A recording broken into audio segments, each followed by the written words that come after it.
National News Studio, Sri Lanka. Sovereignty of the nation. Minister Tiran Allah signals the red light to the underworld. 15 million eggs to reach the island tomorrow. Many reservoirs overflow, rains to continue island-wide. Gaza war threatens commercial naval operations in the Red Sea.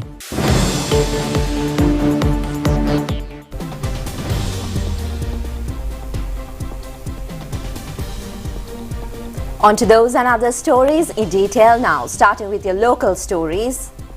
President Ranil Wickremesinghe says that no person able to restrict the responsibilities on sovereignty entrusted upon the security forces. He has reiterated this fact at the passing out parade and the vesting of the control of the Sri Lankan Army Education faculty to the cadet officials in Diyathalawa today. Upon the arrival at the Diyathalawa Army Education Facility, President was welcomed by a guard of honor by the troops. At the 98th passing out parade, 274 cadets who have concluded their training were elevated to the level of officers.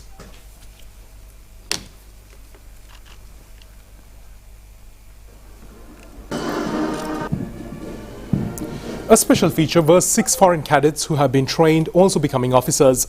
President Ranil Wickremesinghe also inspected a parade of cadet officers. He also presented the championship trophy to the cadet team and handed over the sword to the cadet officers. The president also presided over a color presentation event after 25 years and posed for a group photo with the cadet officials who took part in the passing out profound responsibility of the army in safeguarding the sovereignty of the country. He asserted that the duty should remain unquestionable and impervious to any attempts to restrict or compromise it. Simultaneously, the president underscored the importance of protecting people's sovereignty and preserving the unique identity of Sri Lanka. He warned against any actions or attempts to fracture the national identity based on racism or religion, emphasizing the potential harm such endeavors could inflict on the national essence of Sri Lanka. Acknowledging the rich history of the Sri Lankan army, the president highlighted its distinguished position in the establishment of the modern armies in Asia. He noted that by the time Ceylon infantry was founded in 1881, Sri Lanka had become the 4th nation to establish such a military force. Additionally, he proudly stated that the country's security forces have actively participated in every significant war throughout history. Of Sri Lanka yesterday. The expansion was the first since the end of 2021, with the upturn driven by a lower base, moderating inflation, a strengthening currency and lower interest rates, Sri Lanka's Census and Statistics Department said in a statement. Sri Lanka's agriculture sector grew 3% from a year later, with an increase of 0.3% in industrial output, which serves grew by 1.3%, helped by $2.9 IMF bailout in March. Sri Lanka's economy began in a painful path towards growth, although the IMF has warned the island is not yet out of the woods. Sri Lanka's economy is expected to contract by 3.6% of this year, the IMF says, after shrinking 7.8% in 2022. Reuters news agency points out that the full year growth will return next year, with Sri Lankan economy projected to grow 1.8%, but challenging reforms lie ahead, such as higher taxes, reforms to lose market state enterprises, and a complete restructuring of its foreign debt.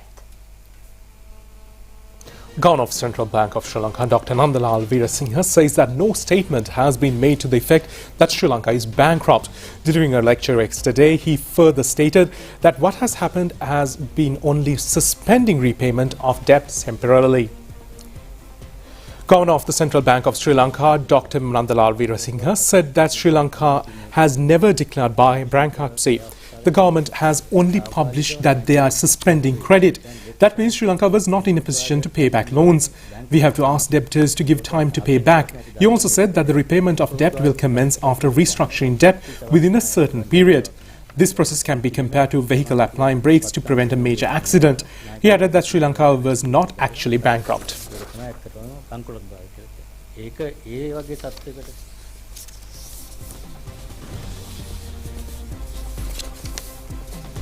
Now, the Department of Meteorology predicts that rainy weather conditions throughout the island is further expected as a result of the disturbance in the lower atmosphere near Sri Lanka.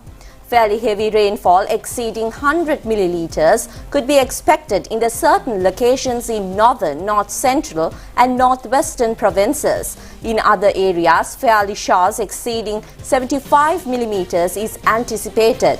Due to heavy rainfall, sluice gates of many reservoirs have remained open.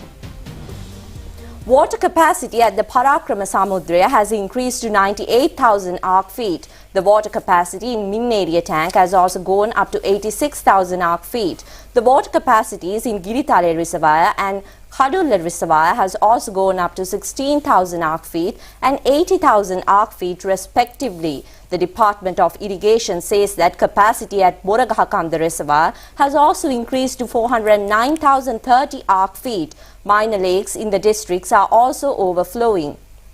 Heavy rains have inundated many farmlands in Polonnaruwa. Our reporters say a result of overflowing in Kumbukkan Aruwa has caused many paddy fields to come underwater. Meanwhile, many residents were reported to have watched the releasing of water from Kalawava to Kalaoya yesterday.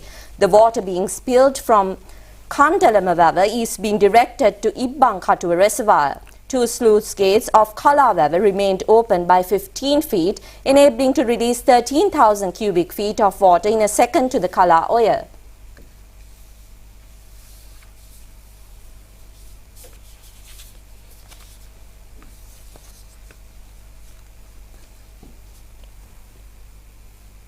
Many low-lying lands in Vaunia have also come underwater due to overflowing of reservoirs.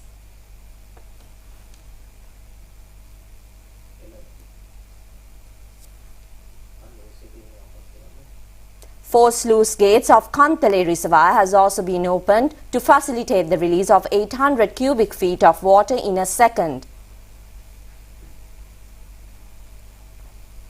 14 sluice gates of Rajangana Reservoir are also being kept open. Steps have also been taken to open 3 feet of two sluice gates in the Angamu Reservoir.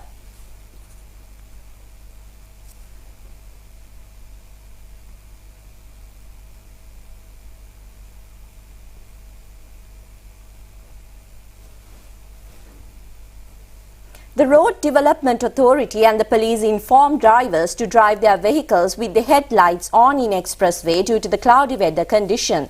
A request has also been made to drive the vehicles with a gap of minimum 50 meters of each other. The Sangavali Somavati Road leading to the historic Somavati Chaitya has come under nearly 2 feet of water as a result of the increasing water level of the Mahavali Ganga.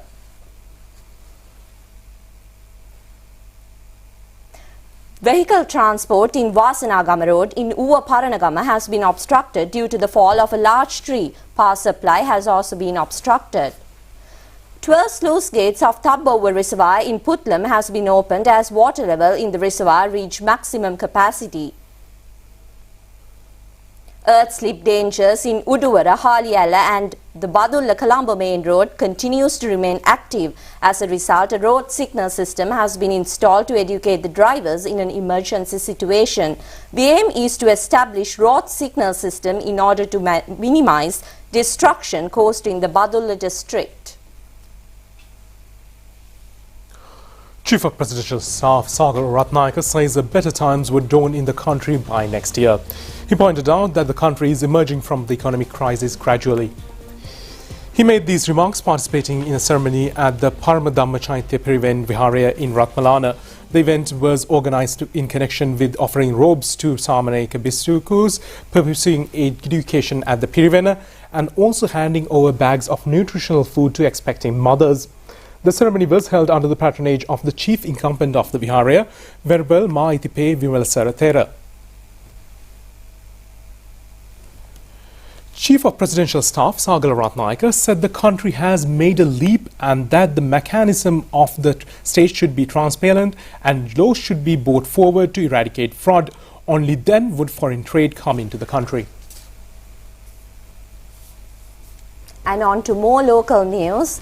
Consumers say prices of vegetables have gone up in the island-wide despite the fact that vegetable prices are at normal level at the Double Economic Centre these days. They point out that the reason for the price increase is the monopoly of middlemen. The Double Economic Centre caters to 70% of the country's demand of vegetables. Although a kilo of lemon is sold at 350 rupees at the Double Centre, the price of this commodity in outstation exceeds 1000 rupees. A kilo of snake grouse sold at 180 rupees at Double Market. The prices of bar beans and carrot are also sold at moderate prices for 100 rupees and 350 rupees in the Double Centre, but the prices are extremely high for the items in outstations. Traders at the Economic Centre says those who purchase vegetable stocks at bulk rates at lower prices sell them for very high prices in other provinces. Now for some local news items in brief. The Ministry of Education has released school timetables for the year 2024 today. Accordingly, the first school term is implemented under 3 stages. The first stage is scheduled to commence on Monday, the 19th of February 2024 and be concluded on the 10th of April. The second stage, which commences on the 24th of April, will conclude on the 3rd of May. And the third stage of the first school term will be conducted from the 10th of June to the 25th of June. And the second school term is scheduled to commence from the 1st of July and will be concluded in the 13th of September. Third school term will be conducted from under 2 stages as well. The first stage will take place in the 23rd of September and the 23rd to 23rd of November. The second stage of the third term will be held from 2nd January to 31st of January 2025.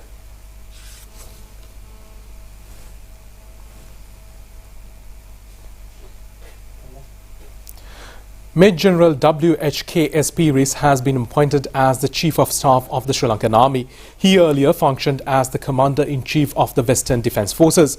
He has been felicitated with the Excellence Credential of Vishwa Seva Bhushan, Ranavikrama and Ranashura medals. 4 suspects who were arriving in a murder to person under the instructions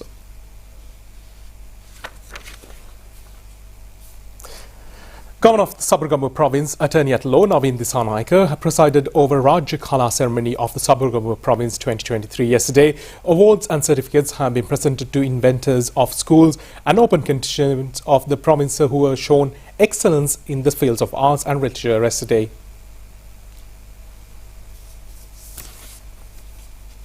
We'll be back with foreign news after a short break.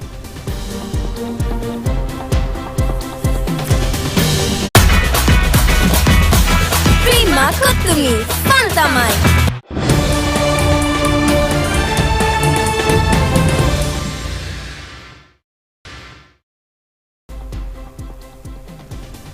Welcome back. Taking a look at your international story.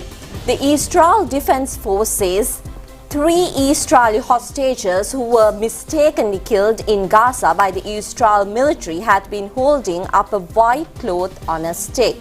An initial report by the Israel's military into the deaths found that the hostages were fired upon against Israel's rulers of engagement.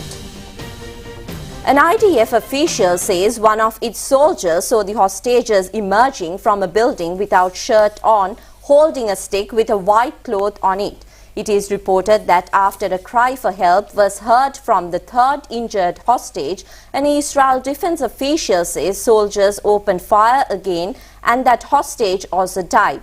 The official said, meanwhile, 3 hostages has potentially been abandoned or escaped. Meanwhile, Israel's Prime Minister Benjamin Netanyahu described the death as an unbearable tragedy. Protesters over the killings took place in Tel Aviv with calls for Israeli governments to do more to bring home hostage from Gaza. Meanwhile, Tesla is recalling more than 2 million cars after US regulators found its driver assistance system, autopilot, and were defective. This follows a 2-year investigation into crashes which occurred when tech was in use. The recall applies to almost every Tesla sold in the US since the autopilot feature was launched in 2015. Tesla, owned by billionaire Elon Musk, said it would send a software update over the air to fix the issue. The update happens automatically and does not require a visit to a dealership or garage, but it is still referred to by the US regulators as a recall. The UK Driver and Vehicle Standard Agency said that it was not aware of any safety issues involving Teslas in the UK, noting that cars sold in the UK are not equipped with all of the same features as cars in the USA. Wishing you a joyful Christmas from Prima.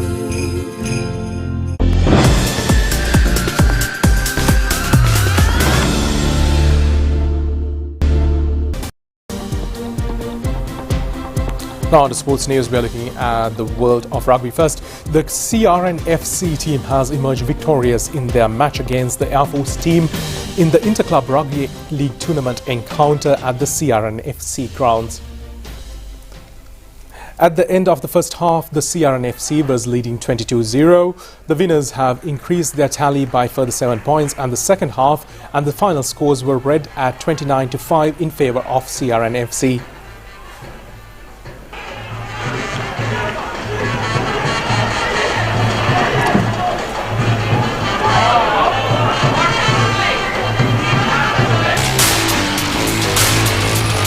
The United Arab Emirates and Bangladesh teams have become eligible to enter the finals under 19 Asia Cup cricket tournament being conducted in Dubai.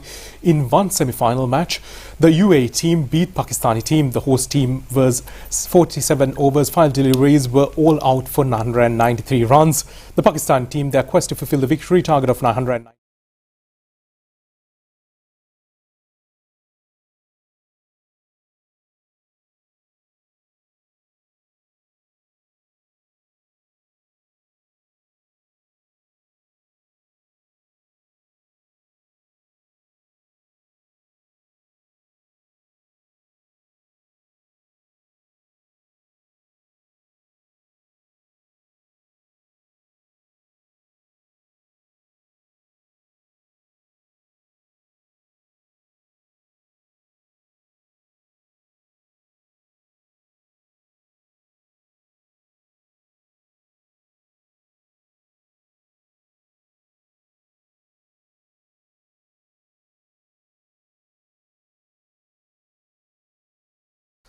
Memorandum of Understanding have been signed to reconstruct the International Hockey Stadium in Nandamitra International Hockey Stadium in Martale, which is in a debilitated state. The agreement was signed between the Ministry of Sports and the Youth Affairs and the Asian Hockey Federation in Kuala Lumpur in Malaysia. Wishing you a joyful Christmas from Prima. That's it for tonight's News Telecast. Thank you for joining us. Good night. Good night.